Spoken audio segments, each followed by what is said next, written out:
فرزند زہرا یہ حالات برے ہیں. کاشانۂ بصیرت ایک ایسا مکمل یوٹیوب چینل جس پر محروم بصارت کے لیے بالخصوص اور تمام افراد کے لیے بالعموم سینکڑوں کی تعداد میں اسلامی کتب دستیاب ہیں. لہذا گزارش ہے کہ آپ اپنی ذمہ داری نبھاتے ہوئے کاشانۂ بصیرت کو سبسکرائب کرنے کے ساتھ ساتھ بیل آئیکن کو پریس کیجیے تاکہ آپ علم کے حصول کے ساتھ ساتھ مذہب اہل بیت کی اشاعت میں بھی اہم کردار ادا کرتے رہیں. کاشانۂ بصیرت. فرزند زہرا یہ حالات برے ہیں. بسم اللہ الرحمن الرحیم. السلام علیکم سامعین. کاشانۂ بصیرت کا یوٹیوب چینل ہم مل کر پڑھ رہے ہیں یہاں پر کتاب شرح نہج البلاغہ، اور یہ ہے اس کا والیوم 3، اور یہ ہم پڑھنے جا رہے ہیں خطبہ نمبر 62، اور ریڈنگ کا بھی یہ پارٹ نمبر 3 ہے. آئیے باقاعدہ ریڈنگ کا آغاز کرتے ہیں. پیج 37 پہ خطبہ 62. اب اس میں سب سے پہلے یہاں پہ لکھا ہے کہ یہ بیان حضرت امام علی علیہ السلام نے اس وقت ارشاد فرمایا کہ جب آپ علیہ السلام کو قتل اور سازش کی دھمکی دی گئی.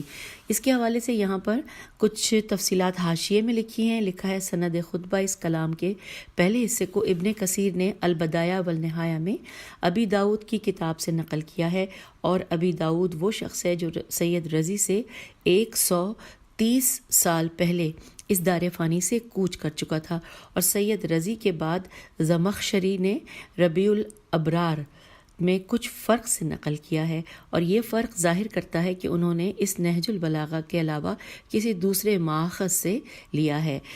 اس کا حوالہ ہے اس بات کا نہج البلاغہ جلد 2 صفحہ نمبر 42. پھر لکھا ہے کتاب صفین میں نصر بن مزاحم متوفی 2 صدی ہجری میں انہوں نے بھی یہ خطبہ ذکر کیا ہے، اور اس کا حوالہ ہے نہج البلاغہ طبع جامع مدرسین. یہاں پر یہ معلومات حاشیے سے ہمیں ملی ہیں. تو اب آئیے خطبے کے حوالے سے جو مولا کے الفاظ ہیں اس میں وہ کہاں سے کہاں تک خطبہ یہاں پر ہے وہاں یہ میں آپ کو بتاؤں. وَإِنَّ عَلَيَّ سے لے کر القلم تک ہے. تو آئیے ترجمہ پڑھتے ہیں تاکہ ہمیں صحیح طرح سمجھ میں آ سکے. یاد رکھو میرے لیے خدا کی طرف سے ایک مضبوط و مستحکم سپر ہے. سین سے ہے، سین پیر سپر ہے. اس کے بعد جب میرا دن آ جائے گا تو یہ سپر مجھ سے الگ ہو جائے گی اور مجھے موت کے حوالے کر دے گی. اس وقت نہ تیر خطا کرے گا اور نہ زخم مندمل ہو سکے گا. آئیے اس حوالے سے اب ہم اس کی شرح و تفسیر پڑھتے ہیں. لکھا ہے اس میں سب سے پہلے ہیڈنگ ہے کہ میں موت سے کیوں ڈروں. یہاں پہ یہ سوالیہ نشان ہے. لکھا ہے اس بیان کے بارے میں کچھ اس طرح لکھا گیا ہے کہ امیر المومنین علی علیہ السلام کے دوستوں نے ابن ملجم کی بدنیتی سے امام علیہ السلام کو کئی مرتبہ آگاہ کیا اور اس کی حرکتوں کے ذریعے خطرناک ارادے سے آگاہ کیا. تو یہاں تک کہ جس وقت آپ علیہ السلام یہ خطبہ دے رہے تھے اس وقت ابن ملجم ممبر کے ساتھ ہی بیٹھا زیر لب آہستہ آہستہ کہہ رہا تھا کہ خدا کی قسم تجھ سے لوگوں کی جان چھڑاؤں گا. یہ جملہ ابن ملجم کا تھا. جن لوگوں نے اس کی یہ بات سنی خطبے کے بعد اسے گرفتار کر کے امام علیہ السلام کے پاس لے آئے. امام علیہ السلام نے فرمایا اسے آزاد کر دو. اس کے بعد جو باتیں چل رہی تھیں ان سے متعلق فرمایا. اب یہاں پر جو مولا نے فرمایا وہ بھی ہم پڑھ لیتے ہیں، لیکن ساتھ ساتھ دیا ہوا ہے حاشیے میں کہ مصادر نہج البلاغہ جلد نمبر 2 صفحہ نمبر 42 اور 43 مرحوم ابن میسم نے اپنی شرح نہج البلاغہ میں یہ مطلب بیان کیا ہے. جلد نمبر 2 صفحہ نمبر 157. یہ جو ابھی ہم نے پڑھا یہ اس کا حوالہ تھا یہاں پہ حاشیے میں. ہاں جی اب ہم آگے چلتے ہیں. لکھا ہے کہ اس کے بعد جو باتیں چل رہی تھیں ان سے متعلق مولا نے فرمایا کہ میرے پاس خدا کی طرف سے ایک مضبوط ڈھال ہے جو مجھے حادثات سے بچاتی ہے. جب موت کا وقت آ جائے گا تو خدا کی یہ ڈھال مجھ سے الگ ہو جائے گی اور مجھے حالات کے حوالے کر دے گی. اس وقت نہ تیر خطا کرے گا اور نہ زخم ٹھیک ہوگا، لیکن آج مجھے اس بارے میں کوئی ڈر نہیں ہے۔ یہ مثال ایک حقیقت کی طرف اشارہ ہے، اور وہ یہ کہ جب تک انسان کی موت کا صحیح وقت نہیں آ جاتا اس وقت تک وہ دنیا سے نہیں جائے گا۔ اس بنا پر موت کا وقت خداوند عالم کی جانب سے متعین ہونے کا مفہوم یہ ہے کہ وہ ارادہ رکھتا ہے کہ کون کس وقت تک زندہ رہتا ہے، اس لیے کہ موت کا صحیح وقت خدا کو معلوم ہے، اور یقیناً کوئی بھی چیز پروردگار کے ارادے کی مخالفت نہیں کر سکتی۔ لہٰذا خدا کی طرف سے معین موت کو حالات و حادثات کے برابر ایک محکم ڈھال قرار دیا جا سکتا ہے۔ نہج البلاغہ کے کلمات قصار میں بالکل اسی معنی میں جملے تکرار ہوئے ہیں۔ ایک جگہ مولا فرماتے ہیں کہ زندگی کا خاتمہ خدا کی طرف سے معین ہے، یہ ایک مضبوط ڈھال کی طرح ہے۔ پھر دوسری جگہ مولا کا ارشاد ہے کہ زندگی کا یقینی خاتمہ انسان کی حفاظت کے لیے کافی ہے، یعنی جب تک عمر ختم نہ ہوگی کوئی حادثہ اسے ختم نہیں کر سکتا۔ اور اب آتے ہیں آگے کی جانب، پھر لکھا ہے کہ بلکہ اس معنی کو سمجھنے کے لیے قرآن مجید کی اس آیت سے بھی استفادہ کیا جا سکتا ہے۔ ارشاد باری تعالیٰ ہے کہ انسان کی حفاظت کے لیے کچھ محافظ ہیں جو سامنے اور پیچھے اسے حادثات سے محفوظ رکھتے ہیں۔ سورہ رعد آیت نمبر 11۔ اس آیت کی تفسیر میں حضرت امام محمد باقر علیہ السلام سے ایک حدیث نقل ہوئی ہے۔ مولا فرماتے ہیں کہ خدا کے حکم سے انسان محفوظ رہتا ہے اس چیز سے کہ وہ کسی جگہ سے گرے یا کوئی دیوار اس پر گرے یا کوئی حادثہ اسے پیش آئے۔ جب اس کی یقینی موت کا وقت آئے گا اس وقت وہ فرشتے وہاں سے ہٹ جائیں گے اور اسے موت کے حوالے کر دیں گے۔ وہ محافظ 4 فرشتے ہیں، رات اور دن میں 2 فرشتے انسان کی حفاظت کرتے ہیں اور کبھی ایک دوسرے کی جگہ بھی بدلتے ہیں۔ یہاں پر حوالہ ہے تفسیر برہان جلد نمبر 2 صفحہ نمبر 283۔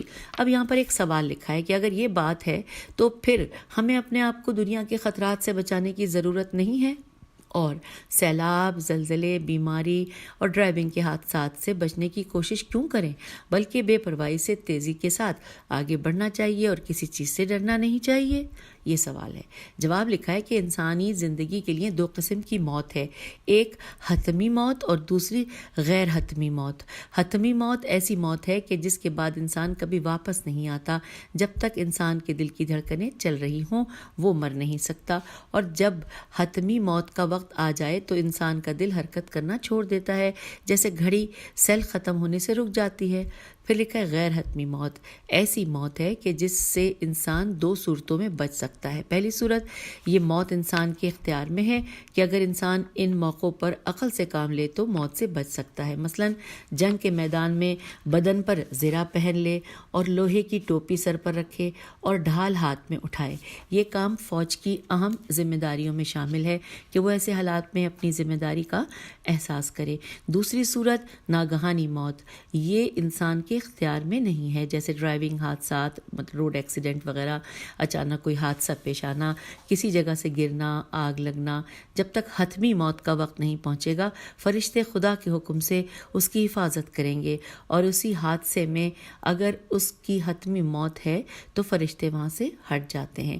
البتہ اس حصے کو بھی 2 قسموں میں تقسیم کر سکتے ہیں، مشروط اور غیر مشروط۔ مشروط وہ ہے کہ انسان ایسے کام کرے کہ جیسے صدقہ دے، دعا کریں، صلہ رحمی کریں اور نیک کام کریں، تو ان چیزوں کے ذریعے فرشتے ان کی حفاظت کرتے ہیں۔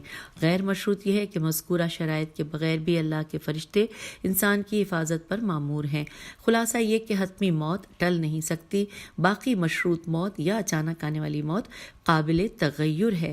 کبھی انسان اپنی تدبیر و احتیاط سے اور کبھی نیک اعمال کی انجام دہی سے، جیسے صلہ رحمی، راہ خدا میں صدقہ دینا، اور کبھی ان فرشتوں کے ذریعے جو انسان کی غیر معمولی خطرات کے مقابلے میں حفاظت پر مامور ہیں۔ یہاں یہ بات واضح ہے کہ وہ آیات جیسے کہ سورہ اعراف کی آیت نمبر 34 ترجمہ کہ جب ان کو حتمی موت آ جاتی ہے تو نہ ایک ساتھ یعنی سیکنڈ اس سے پیچھے ہوگی اور نہ ایک ساتھ اس سے پہلے آئے گی۔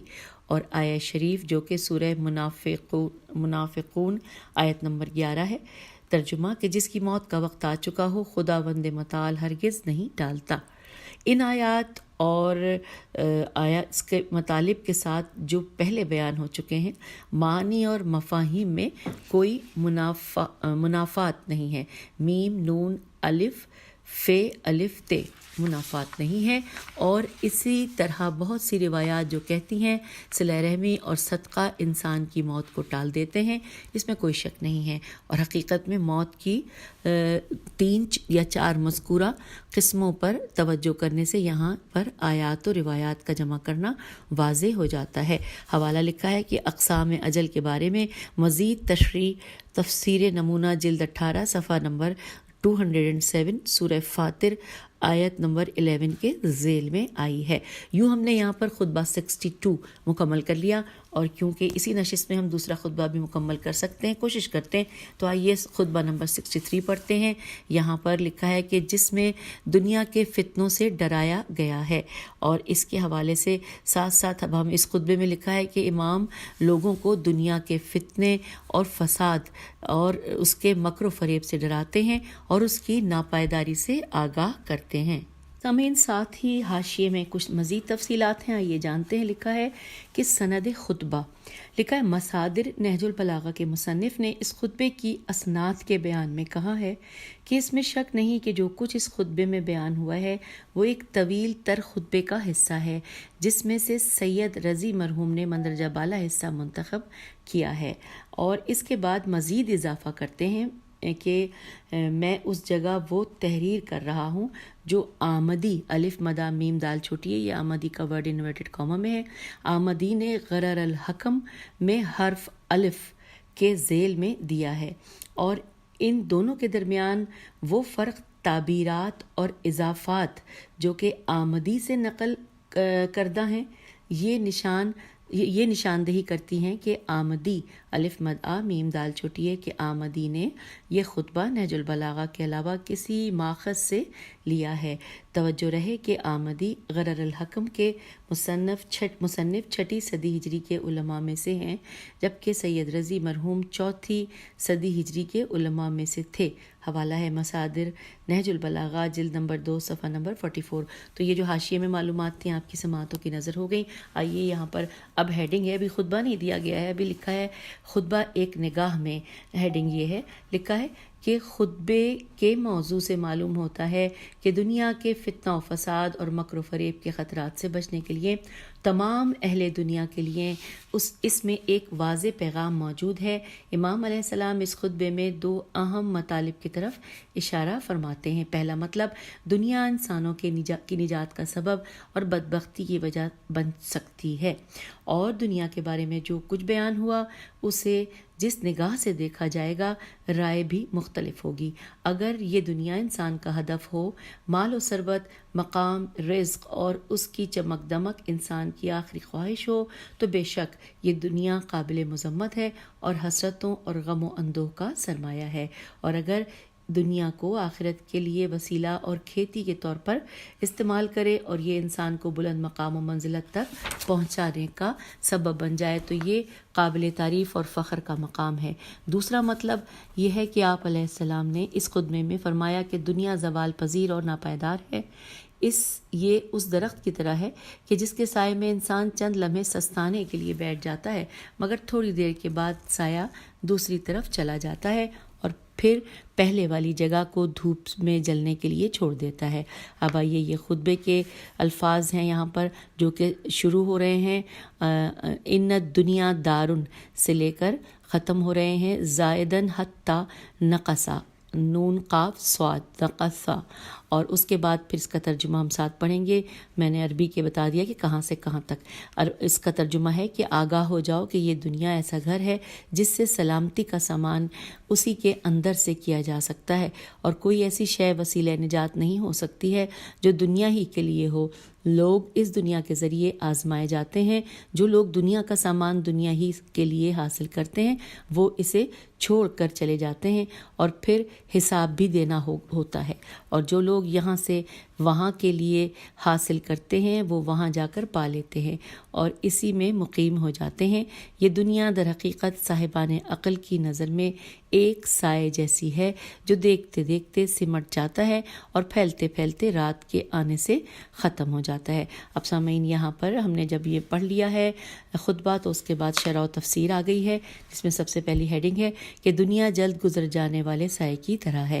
لکھا ہے دنیا کی رنگینیوں میں زیادہ دلچسپی کی وجہ سے انسان حد سے گزر جاتا ہے اور دنیا سے یہی لگاؤ گناہ کبیرہ کا مرتکب سیدھے راستے سے بھٹکنے اور شقاوت و بدبختی کے بھنور میں گرنے کا سبب بنتا ہے۔ خدا کے نمائندے اور رہنما اپنے پیروکاروں کو ہمیشہ ان خطرات سے ڈراتے اور آگاہ کرتے رہے ہیں، اور نہج البلاغہ کا ایک حصہ، اہم حصہ خطبوں، خطوط اور کلمات قصار میں سے انہی خطرات سے آگاہی اور ڈرانے پر مشتمل ہے۔ اس خطبے کے مطالب قابل عمل اور جلدی اثر پیدا کرنے والے ہیں کہ جس میں امام علیہ السلام 6 نکات کی طرف اشارہ فرماتے ہیں جن میں سے ہر ایک بڑی اہمیت رکھتا ہے۔ آئیے سامعین، اب ہم تمام نکات کو تفصیل سے پڑھتے ہیں۔ پہلا نکتے میں مولا فرما رہے ہیں کہ آگاہ ہو جاؤ، یہ دنیا ایسا گھر ہے جس سے سلامتی کا سامان اسی کے اندر سے کیا جا سکتا ہے۔ تفصیلات اس کی یہ ہیں کہ یہ بات واضح ہے کہ سلامتی کی اہم ترین وجہ اخلاقی فضائل، معنوی اقتدار اور اطاعت و عبادت پروردگار ہے۔ صرف اس دنیا میں انسان یہ کام انجام دے سکتا ہے، دوسری دنیا میں وہ یہ کام نہیں کر سکتا۔ اس لیے امام علیہ السلام نے فرمایا کہ سلامتی کو خود اسی دنیا میں ڈھونڈو اور تلاش کرو۔ اب دوسرا نقطہ ہے، مولا فرماتے ہیں کہ وہ کام جو دنیا سے مخصوص ہیں ان سے نجات پیدا نہیں کر سکتے۔ اس کی تفصیلات کچھ یوں ہیں کہ اگر انسان کے اعمال و عبادات اور حرکات و سکنات کا اصل مقصد دنیا حاصل کرنا ہے اور ریاکاری کے لیے انجام دینا ہے تو یقیناً نجات نہیں پائے گا، بلکہ اس نے اپنے لیے خود گڑھا کھودا ہے۔ تیسرا نقطہ مولا فرماتے ہیں کہ لوگوں کا دنیا کے ذریعے امتحان لیا جائے گا۔ تفصیلات اس کی ہیں کہ کیونکہ دنیا نعمتوں، مشکلات اور مصیبتوں سے بھری پڑی ہے، ایک طریقے سے نعمتوں کے ذریعے امتحان لیا جائے گا اور مصیبتوں سے دوسرے طریقے سے۔ کیا نعمتیں ملنے پر لوگ سرکشی پر اتر آتے ہیں یا عمل اور زبان کے ذریعے خدا کا شکر ادا کرتے ہیں؟ مصیبتوں میں گھر جانے پر نا امید ہو کر زبان سے ناشکری کی باتیں کرتے ہیں یا اس پر صبر و تحمل کرتے اور شکر ادا کرتے ہیں؟ لیکن اصل بات یہ ہے کہ انسان اپنی پوری زندگی میں ہر روز اس قسم کے امتحانات سے گزرتے رہتے ہیں۔ یہ قانون حضرت آدم علیہ السلام کی پیدائش سے آج تک چلا آ رہا ہے، جو دنیا کے ختم ہونے تک جاری رہے گا۔ قرآن مجید میں اللہ تعالیٰ فرماتا ہے، سورہ عنکبوت آیات 2 اور 3 ترجمہ، کہ کیا لوگ خیال کرتے ہیں کہ ان کے صرف یہ کہہ دینے سے کہ ہم ایمان لے آئے ہیں وہ آزاد ہو جائیں گے اور ان کا امتحان نہیں لیا جائے گا؟ ہم نے ان سے پہلے والے لوگوں کو بھی آزمایا ہے اور خدا کا علم سچے اور جھوٹے لوگوں کے لیے ثابت ہوگا، اور یہ دونوں گروہ ایک دوسرے سے جدا ہو جائیں گے۔ سورہ عنکبوت آیات 2 اور 3۔ چوتھا نقطہ میں مولا فرماتے ہیں کہ اور وہ چیز جو دنیا میں اسی دنیا کے لیے حاصل کی جاتی ہے وہ ان سے الگ ہو جائے گی اور ان کا حساب بھی دینا پڑے گا۔ یہ چوتھا نقطہ۔ اس کے بعد ساتھ ہی 5واں نقطہ لکھا ہے، مولا کا ارشاد ہے ترجمہ کہ اور وہ چیز جو اس دنیا کے علاوہ آخرت کے لیے حاصل کی جائے گی وہ ان کو ملے گی اور وہ اسی میں رہیں گے۔ اب یہ ان 2 مشہور نظریوں کی طرف اشارہ ہے کہ جس کا نہج البلاغہ میں تکرار کے ساتھ ذکر ہوا ہے اور اس پر بھروسہ کیا ہے۔